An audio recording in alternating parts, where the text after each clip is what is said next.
Hey guys, it's been a very long time since I've done a gardening video. Mostly been too busy to do any gardening. But we have one plant that has lived, and it has grown some okra. This is okra. Now there's some bugs on it. I didn't notice these when last time I watered, because last time I watered was kind of at nighttime. So we got to do something about these little tiny bugs because they're all over the leaves. Looks like they're chewing on them here. But anyway, this okra is ready. 2 to 3 inches long is what online said. The seed part is about that long, but the whole thing is a bit longer. I'm feeling it. It is kind of firm, but not too firm, so it might be okay.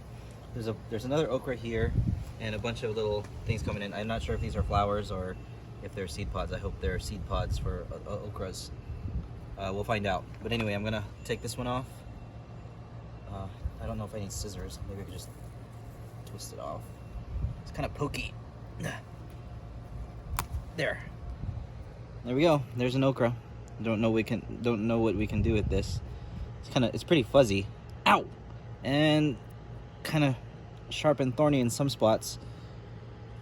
Yep. That's that. I just wanted to share that. Later.